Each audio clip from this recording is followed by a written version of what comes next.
శివుని బోలాశంకరుడు అని పిలుస్తూ ఉంటాము. అనగా అతి సులభముగా అనుగ్రహించువాడు అనే అర్థంలో వాడుతూ ఉంటాము. నిజమే కదూ.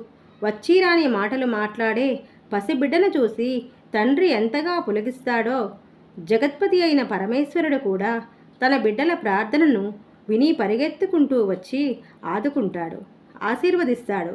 అందుకే శివభక్తి చాలా విచిత్రమైనదని, ఊహించుటకు సఖ్యం కానదని జగద్గురువు ఆదిశంకరాచార్యులు ఈ శ్లోకములో తెలియజేస్తూ ఉన్నారు. శ్రీకాళహస్తి పుణ్యక్షేత్రంలో భక్త కన్నప్ప గుడియందు ఈ శ్లోకము రచింపబడి ఉంది. శంకరులు భక్త కన్నప్పను దర్శించిన సమయంలో చెప్పిన శ్లోకమిది.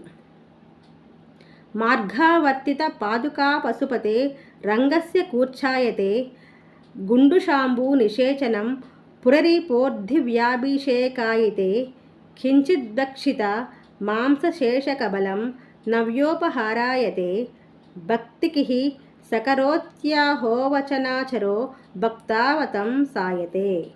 భావము: ఆహా, శివభక్తి ఎంత విచిత్రమైనది! మార్గమును నడుచుటచే చీకిపోయిన చెప్పును ఒక కిరాతకుడు శివుని భ్రూమధ్యమున నిలిపెను. పుక్కిలించి ఉమ్మివేసిన నీరు పరమశివునికి దివ్యమైన అభిషేకమయ్యను. కొంచెము తినగా మిగిలిన మాంసపు ముక్క శివునకు నూతన నైవేద్యము అయ్యను. వనమునందు చరించు బోయవాడు భక్తాగ్రహగణ్యుడాయను. శివుడు అంతర్యమును చూస్తాడు, భావాన్ని గ్రహిస్తాడు. స్థానం కన్నా శీలం చూస్తాడు, అలజడి మడికన్నా తడి ఎడదని అనుగ్రహిస్తాడు. శివుణ్ణి, శివలింగాన్ని ఇంటిలో ఉంచరాదని కొందరు ఛాందసులు భావిస్తూ ఉంటారు. కారణం, శివుడు చాలా నిష్ఠతో ఉండువాడట. అంటే విష్ణువు ఎలాగంటే అలా ఉండువాడని అర్థమా? శివునికి శుచి కావాలి, మరి విష్ణువుకి అవసరం లేదా? ఇదే అజ్ఞానము, అస్తవ్యస్త ధోరణి. శంకరుడంటేనే శుభకరుడని అర్థము. ఆయనను ఇంటిలో పెట్టుకోవడానికి సంకోచమెందుకు? ఆయన నియమనిష్టలు ఎలాంటివో పై శ్లోకంలో తెలుస్తుంది కదా.